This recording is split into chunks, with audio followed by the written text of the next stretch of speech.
What's happening, guys? I just got back from a 1.5 day on the Producer out of San Diego. Had an awesome time. Boat caught 3 bluefin tuna, all over 120 pounds. I didn't catch any. I did catch some rockfish, but anytime you go out, you definitely learn and sharpen the sword a little bit and hopefully get better for the next trip, so you're more prepared when those fish really do turn on. The class of fish has been phenomenal that's been running through San Diego. Most of them been over 100 pounds, up to heard of 225, I think was the biggest one I've heard of. But the bite has slowed down a little bit. They were chewing real good for about a week or so, and then it's been kind of off and on. Don't really know why that is, bluefin being bluefin. But I just want to go over some things that I learned this trip, hopefully pass that on to you so that you can kind of take these lessons learned and we can work together to become better anglers all around. So I'm just going to go ahead and start out with the jigs. First things first, I was talking to some guys on the dock. Guy went the week before, caught one a little over 100 pounds. He was telling me they had to use 400 or 500 gram jigs just to get down. He said the current was so bad, the conditions, with the waves and everything, the drift was so fast, they had to use a minimum of 400 gram, which I had was a 400 gram, but I actually went and bought one of these BFTs at 500 grams from H&M Landing. I didn't fish it, but that was one of the colors that was working on the trip, was that pink belly, blue, and silver. I saw one of the guys on the boat, one of the mates or charter hands, whatever you want to call him, his BFT was actually all chewed up. The only thing that was left was like one glow strip on it. It was just lead. But point of that being is, when you're going fishing for these big bluefin tunas, I would have a range from everything from these 60, 80, 100 gram Colt snipers all the way up to 500 gram jigs, because sometimes you don't know. Like when we went fishing, it was super rough and the drift was just smoking fast. So you had to use a 400 or 500 gram jig. I mostly fished a 400 gram. Those fish were suspended anywhere from 100 feet to 250 feet was the typical depth where they were at. And in order to stay vertical and get some good drops, good winds through them, you had to use a heavy jig. So that's lesson number one. Have a variety. I've kind of talked about it before in some of my other videos. Have a variety of sizes, but colors, I would keep it simple, right? So if you've got 400 gram jigs, I'd probably only have 3 or 4 colors. Have some colors that you have confidence in, or like you've seen some guys use to catch some fish, because you don't need a ton of colors. I was at Fisherman's Landing and I actually saw a 16-ounce weight with just a treble hook on the bottom of it. And I was like, dude, that is wild to me that somebody would use just a weight. No glow, no color, no nothing. But it's like, that jig is smoking down through the water column so fast. It's just a reaction bite from those tuna. Whether you're dropping it down or cranking it up as fast as you can, it's a reaction bite. I don't think the color plays a huge part in it. The only thing that I would say is like some darker colors are probably going to stand out a little bit better at night than vice like a lighter color. Unless it has like some glow on it. So that's why I kind of opted for a red. I know it's been a really good color the last couple of years. And I've also got my standby colors, this blue and silver, pink and silver, something like that. Glow, sardine. I keep it simple. Just be armed with a bunch of jigs in those variety of sizes. I personally think like a 200 gram ish, a 300, 400, 500, you want to be armed with just about everything. So that way you can kind of tailor it to the scenario of what's going on that day, because you don't know what conditions you're going to be faced with out on the water. If you guys saw my last video, I did a little bit about an improved version of the ebbing rig. So basically what I did was I had 6 foot of my 200 pound fluorocarbon leader for my heavy jig. And then I had a 3 foot 80 pound leader with a small circle hook, like a 1/0 Super Muto, for this live target twitch tail minnow. And I bet that's how I fished this last time on the Producer at night.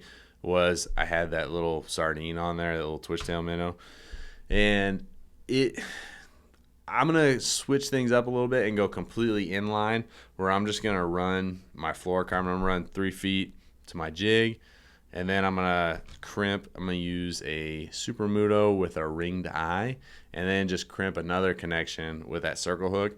And that way it's just complete. It's on that ringed eye, and it's just completely inline. Because this one, it did with that like leader that was offset. There was a little bit of twisting around the braid. There was a little bit of twisting around the fluorocarbon leader. Fluorocarbon leader is no big deal. You can usually just grab it, pull it, it'll straighten out. But there was a little bit of twisting with around the braid, and that was quite a pain in the ass untangling that. So that's just one thing I'm switching. I'm going to try running just straight inline. Inline seems to be the best, like a drop shot style. So, that way you're presenting both the jig and a little bit more finesse rig. I personally think that if you guys look at the umbrella rig, it catches largemouth bass, smallmouth bass, halibut, the calicos, all that kind of stuff. It's a phenomenal rig, and it's designed to look like a school of bait fish. So maybe, a little school of bait fish would be like 2 presentations with this one and this one, smoking up or falling down. Might catch their reaction. I'm going to keep trying it throughout the year and kind of keep you guys posted how it actually works. But that's my theory, is like if you can kill 2 birds with 1 stone, or even throw a sardine on that little 1/0 circle hook, maybe drop that jig down, let it soak, drop it some more, let it soak. That way you kind of have options for presentations, because those bluefin, they were caught on a variety of techniques. One was caught on a little Shimano Colt Sniper looking rig. He said obviously it wasn't a Shimano Colt Sniper. It was made out of tungsten. It was blue, pink, and silver. I think it was about 120 grams, something like that. I'm still trying to find that jig on the internet because I want to pick up a couple. Another guy caught one on a big heavy jig at night, and the last fish was caught on a dropper loop. The guy was dropping it down and just cranking it up slow. Up slow, and got bit. So, variety of techniques. The fish are kind of not, from my perception of it, they weren't in a super feeding mood. So it's just kind of finding that onesie, twosie that did open its mouth and want to eat something. It didn't really matter what it was. They were eating a variety of presentations. I think it's just putting your time in at the rail, getting those drops, staying in the zone. And that's the key point that I took away from this fishing trip. So speaking of fishing in the zone, what I mean by that is those fish were typically stacked up between 100 and 250 feet of water. So metered line or marked line is imperative in my opinion. I use Power Pro, the meter line. It's like every 25 feet. And the couple things that you have to take into consideration with that is the scope of the line, and then also the distance of the line from like your rod tip to the water. So if those fish are at 250, I'd recommend dropping a 300. That way you make sure you're dropping all the way through that school of fish. And you also got to consider the scope of that line. Maybe I need to let out 400 feet of water, 400 feet of line, because from the scope and for me, it seemed to be about one color from my rod tip, which is 25 feet. From my rod tip to the water was about a color or almost a color. So I like to be a little more generous and make sure that I'm going all the way, dropping that jig all the way down through that school, and then working it all the way back up through the school as well. Don't just, if the fish stop at 150, don't stop working that jig at 150. Work it all the way up to 100 or 50 feet of water. Sometimes those fish will it doesn't take them but a second to catch, they see that lure or that jig, and boom, they're after it like a bullet. If you crank that thing past the fish, it's sitting at 150, and you just stop it, it might trigger them to bite, but I'm going to keep working that jig all the way up to 100 or 50 feet, something like that. So that way I'm presenting that lure the way it's designed through the entire zone where the fish are sitting in the water column. If you guys do have a little bit of bluefin tuna fishing experience, you guys probably have a little bit of experience in, reading the situation, switching up your nighttime presentation to your daytime presentation, because those fish sometimes want a smaller presentation during the day. And that's what I noticed was we did not get any bites on the big jigs, the 400 or 500 gram jigs with the heavy leader during the day. The guys that caught them during the day were on small Colt Sniper type jigs. So smaller size, smaller leader, less hooks. It doesn't have 3 hooks hanging off of it. And the dropper loop. The dropper loop, I think, is one of my go-to rigs for daytime fishing that I've caught a bunch of bluefin tuna on. It's hard to beat, in my opinion. But one thing I learned or tried this trip was you can kind of kill 2 birds with 1 stone again. So you can rig a drop shot style rig. I use Seagar 80-pound gold because it's got a diameter of 60-pound line. So what I do is I'm going to rig my Colt Sniper, 3 foot of leader onto my ringed Super Muto hook, and then I'm going to put a live sardine on top of that, and then use another 3 foot of leader. I like to be generous with my leader. It's just my opinion. But that way you can work that sardine all the way down. And how I like to fish a dropper loop is put your reel in free spool, obviously, get it into that zone. If they're saying they're at 100 feet, I'm going to let it go to about 125, 150. Stop it there, count to 10, 15, something like that. Let it soak. No bites. I'm going to drop it again. If they're spread from 1 to 200 feet, I'll probably work that 2 or 3 different levels in the water column. Let it out at 25-foot increments about, and just let that bait soak. And then you've got 2 options from there. If you've got your Colt Sniper, you can either A, wind it in super fast, or B, you can just slowly crank that dropper loop up, and you might get bit on that crank up like one of the guys did on the boat that caught a big bluefin tuna. So there's a couple options they can do there. I personally think if you're just fishing a weight with no hook, though, you're missing out on some opportunities to catch a fish with a jig that may eat that jig. Maybe on the drop down they eat that Colt Sniper or something like that. That's how the guy got bit that we were fishing with. It was on the drop, just slacklined it. He came tight on the fish and caught him. Switching gears back to the nighttime fishing, how I like to fish these big 400 or 500 gram jigs when those fish are really suspended at a deep level is I like to go up on the bow where you're kind of out of the way. Everybody's usually competing for the back half of the boat. So I'll go up on the bow, pitch that jig, and I'll get it out as far as I can away from the boat, where we're drifting to.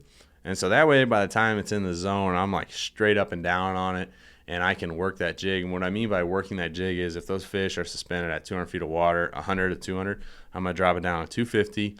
I'm going to crank it up or speed jig it back up to that, 50, 75 foot mark. And then I'm going to drop it back down and work it through that water column one more time, both on the drop and on the speed jig or crank on the way to the top. So that way I'm getting 1, 2, 3, 4 rips through that school of fish, hopefully getting bit. So that's how I like to do it, because I don't want, and what I mean by that's how I like to do it is I like to keep that line as vertical as possible. The most bites I've had is when I am vertical on that stuff. When it's scoped way out, for whatever reason, I haven't got a whole lot of bites, and I like to reset. So I'm going to work it 1, 2, 3, 4, 5 times, 1 through 4 times. I'm going to crank it up, reset, make another drop. So I'm not saying you wouldn't get bit if you're scoped way out. I've seen guys get bit, but it's, for whatever reason, the jigs, in my opinion, stay as vertical as possible. There's other times where the Colt Sniper or the Tatty jigs or whatever, you cast it out and crank it laterally, and that's how you get bit. So it's everybody's preference. That's what has worked well for me, and what I would recommend to you guys, though. So working that jig 4 times up and down that water column, you're going to need a rod that is rod and reel setup that you can maneuver and you have mobility.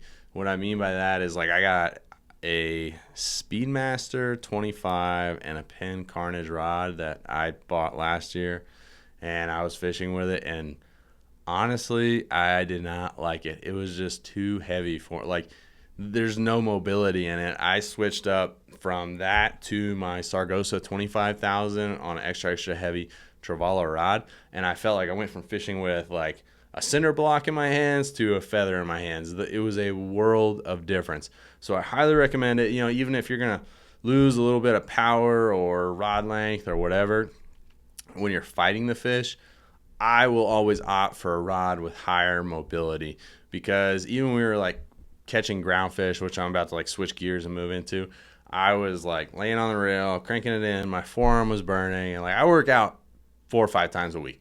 So I consider myself somewhat fit, and I felt like I was getting my ass whooped with that heavy rod, man. Like I don't know what it is. I'm used to spinning rods or even like a lighter.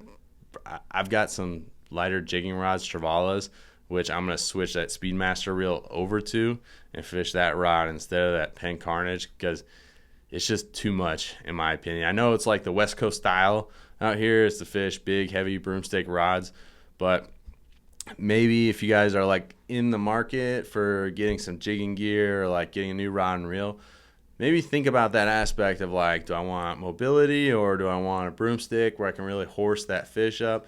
But like, even the guys that did catch the fish had to hand the rod off to their friends like 3 times. It's like, dude, if everybody's hooked up, you're not handing that rod off to anybody. So that's one thing to think about. And then the second thing to think about is like, you want to fight that fish and enjoy it, and you want your day of fishing to be enjoyable. I'd rather have a rod and reel that I'm comfortable with. So I know people kind of shit on spinning reels out here on the West Coast, but that's what I'm going to be using for the rest of the season. But we were out on the banks, and we did some bottom fishing. There was some giant salmon grouper and vermilions caught. It was a good time. I always enjoy bottom fishing. I know it's like not the most popular thing, but I had a good time. A little bit about my rig. So the guys that were out there fishing, there was like boats everywhere on the bank. I mean, it was just packed. And there was some sporadic bluefin tuna being caught out there while guys were dropping to the bottom, targeting those bottom fish. So what I did to, keep the chances of catching a bluefin tuna, but also target those bottom fish, was I was fishing my 400-pound jig, or 400-gram jig, and then I had 80-pound leader off of that with a couple circle hooks. I rigged 2 circle hooks, dropped 2 sardines, and then I had my jig for my weight. So that way, I don't really like dropping 1 sardine when you're fishing that deep, because if it gets bit off or it just comes off on the way to the bottom or whatever, it's like you don't have any bait, you're not going to get bit right, and then that's precious time you're spending cranking up, throwing a new sardine on, whatever. So I like to fish 2 sardines, and then sometimes you get a double header. And I did have a double header too with the jig. So like this red jig, the size does not matter. Those salmon grouper or bottom fish, they will eat this 400-gram jig. And a lot of the fish actually got hooked on the circle hook on the bottom of the jig. So if you're fishing bottom fish, man, like throw 2 sardines on, but then also fish a jig for your weight. Don't use a weight. You're missing out on fish, free bonus fish. So use a jig and maintain bottom contact. So you got to use a jig that is heavy enough to maintain bottom contact. What I mean by that is once you get to the bottom and you're drifting along, you should be able to like feel that jig hitting the bottom. If you feel like you're just kind of floating, you're not getting bit, you're probably not on the bottom.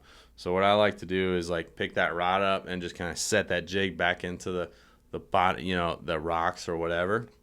I didn't get any snags with my circle hook either. So I think it's the way to go. And the fish, absolutely, I caught like 50% of the fish on the jig and another 50% on a live sardine. So it does work well. But that's all I got for you guys today. I just want to pass along those things that I learned, and hopefully you guys can kind of take those tools and put it in your toolbox, so that way you're better prepared and kind of know what to expect, as as night turns to day and you're targeting bluefin tuna. Like, all right, I'm going to put my big heavy jig down. I'm going to switch over to that Colt Sniper or the dropper loop or whatever. That way I am presenting the best presentation that is going to most likely get bit by those tunas. You got to be able to read the situation, have your rods ready. If you're kind of thinking about going bluefin tuna fishing, you've never gone, a couple rods I would have is ideally you could get away with 2. I prefer 3, but definitely like a fly line just in case they come up on top and they start feeding. And then number 2 would be a heavy rod and reel for a jig. And you can have a multi-use rod. And what I mean by multi-use is a rod that you can fish a big, heavy 500-gram jig on, but also use that as your dropper loop, because you're not going to fish both at the same time. And it's pretty easy just to switch up if you want to like do a dropper loop or a jig, because most of the time you're fishing that jig at night, and once daytime, sun comes up, I'm not touching that jig until the sun goes down again. So that's what I'd recommend. And always bring a lighter setup too, if you guys run into some smaller tunas or some yellowtail or whatever. But I had a great time. The producer crew was awesome. The guys really worked hard to put us on some fish. The mates did an awesome job, super friendly. Highly recommend that boat. Nothing but good reviews from everybody that went fishing. If you guys want to hit me up, ask about anything, let me know on Instagram at Obsidian Fishing. Next trip is a 1.5 day on the Ocean Odyssey. If you guys want to hit me up, I got one buddy going. It'll be a good time. I just got my jigs in from China, so I'm gonna be testing some prototypes out. I'm super excited about that. They're 225 grams. Got some cool colors made, and we're gonna give them a whirl, see if we can get one. All right, boys, till next time. Later.